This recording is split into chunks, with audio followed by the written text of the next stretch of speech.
प्रिय श्रद्धालुओं, जय श्री कृष्णा, जय श्री राम, जय श्री राधे राधे, जय श्री महाकाल।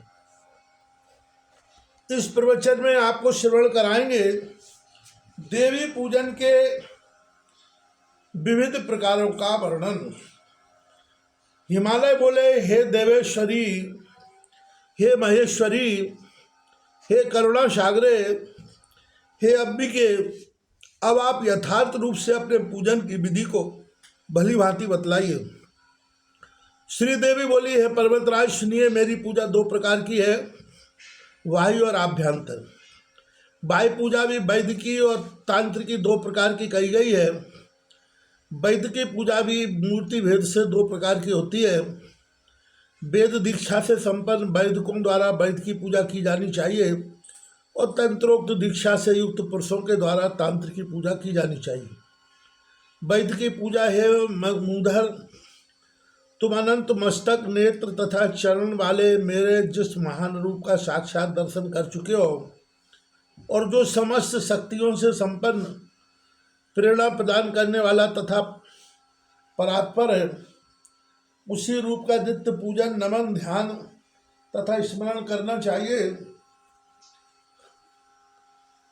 हे नग, मेरी प्रथम पूजा का यही स्वरूप बताया गया है। आप शांत होकर समाहित मन से और दंभ का तथा अहंकार से रहित होकर उसके परायण हो, इसे उसी का यजन करना चाहिए। उसी की शरण में जाइए और चित्त से सदा उसी का दर्शन जाप ध्यान कीजिए।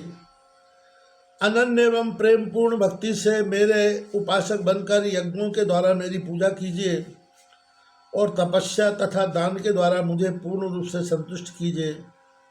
ऐसा करने पर मेरी कृपा से आप भवबंधन से छूट जाएंगे। जो मेरे ऊपर निर्भर रहते हैं और अपना चित्त मुझ में लगाए रखते हैं, वे मेरे उत्तम भवन माने गए हैं। यह मेरी प्रतिज्ञा है कि मैं शीघ्र इस भवसागर से उनका उद्धार कर देती हूँ। हे राजन, मैं सर्वथा कर्मयुक्त ध्यान से तथा भक्तिपूर्ण ज्ञान से ही प्राप्त हो सकती हूँ। केवल कर्मों से ही मेरी प्राप्ति संभव नहीं है। धर्म से भक्ति उत्पन्न होती है और भक्ति से परब्रह्म का ज्ञान प्राप्त होता है। श्रुति और स्मृति के द्वारा जो कुछ भी प्रतिपादित है वही धर्म कहा गया है। अन्य शास्त्रों के द्वारा जो निरूपित किया गया है उसे धर्माभ्यास कहा जाता है। मुझ सर्वज्ञ तथा सर्वशक्ति संपन्न भगवती से वेद उत्पन्न हुआ है और इस प्रकार मुझ में अज्ञान का अभाव रहने के कारण श्रुति भी अप्रामाणिक नहीं है। श्रुति के अर्थ को लेकर ही स्मृतियाँ निकली हुई हैं, अतः श्रुतियों और मनु आदि स्मृतियों की प्रामाणिकता स्वयं सिद्ध है। अन्य शास्त्रों के वाक्य ज्ञान मूलक भी हो सकते हैं तथा अज्ञान दोष से दूषित होने के कारण उनकी उक्ति की कोई प्रामाणिकता नहीं है। इसलिए मोक्ष की अभिलाषा रखने वालों को धर्म की प्राप्ति के लिए सदा वेद का आश्रय ग्रहण करना चाहिए। जिस प्रकार लोक में राजा की आज्ञा की अवहेलना कभी नहीं की जा जाती, वैसे ही मनुष्य मुझ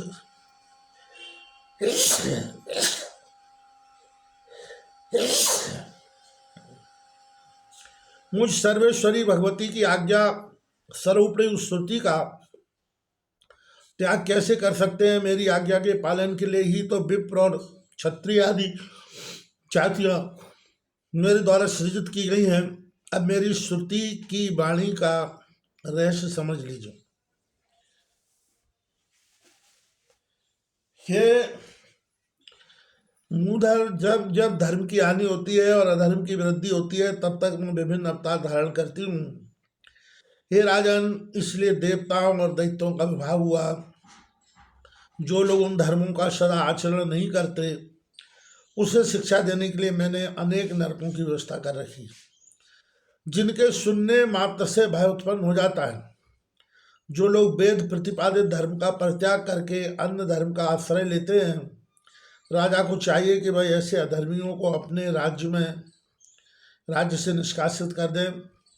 विप्र उन अधार्मिकों से संभाषण ना करें और दुजगण अपनी पंक्ति में न बैठाएं। ये मैं सत्य कह रही हूँ। इस श्लोक में श्रुति स्मृति विरुद्ध नाना विधि अन्य जो भी शास्त्र हैं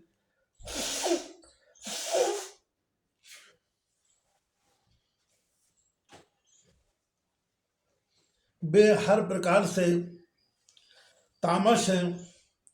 वाम कापालिक कवलक और भैरवगढ़ ऐसे ही शास्त्र हैं जो मोह में डाल देने के लिए शिव जी के द्वारा प्रतिपादित किए गए हैं तथा इसके अतिरिक्त कोई भी कारण नहीं है। वेद मार्ग से च्युत होने के कारण जो उच्च कोटि के विप्र दक्ष प्रजापति के शाप से, महर्षि भृगु के शरीर से और महर्षि दधीच के शाप से दग्ध कर दिए गए थे, उनके उद्धार के लिए भगवान शंकर ने सोपान क्रम से शैव, वैष्णव और शाक्त तथा गणपत्र आगमों की रचना की। उनमें कहीं कहीं वेद विरुद्ध अंश भी कहे गए हैं। वेदों की उस अंश को ग्रहण कर लेने में कोई दोष नहीं होता है। वेद से सर्वथा भिन्न अर्थ को स्वीकार करने के लिए द्वज अधिकारी नहीं है। वेदाधिकार से रहित व्यक्ति ही उसे ग्रहण करने का अधिकारी है। अतः वैदिक पुरुष को पूरे प्रयत्न के साथ वेद का ही आश्रय ग्रहण करना चाहिए, क्योंकि वेद प्रतिपादित धर्म से युक्त ज्ञान ही परब्रह्म को प्रकाशित कर सकता है।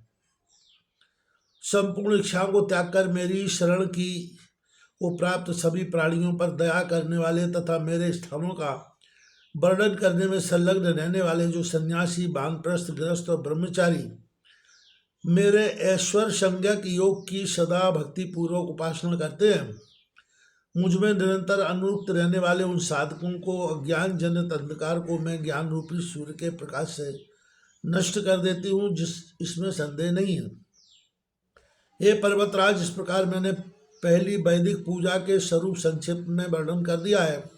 अब दूसरी पूजा मूर्ति वेदी, सूर्य, चंद्रमंडल तथा बाणलिंग, यंत्र, महापट अथवा हृदय कमल में सगुण रूप वाली परात्पर भगवती का इस प्रकार ध्यान करें कि वे करुणा से परिपूर्ण हैं, तरुण अवस्था में विद्यमान है, अरुण के समान अरुण आवास युक्त है और सौंदर्य के सार तत्व की सीमा है।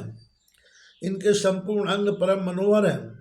वे श्रृंगार रस से परिपूर्ण हैं तथा सदा भक्तों के दुख से दुखी रहा करती है। इन जगदम्बा का मुखमंडल प्रसन्नता से युक्त रहता है। वे मस्तक पर बाल चंद्रमा तथा मयूर पंख धारण किए हुए हैं। उन्होंने पास, अंकुश, वर तथा अभय मुद्रा धारण कर रखी है।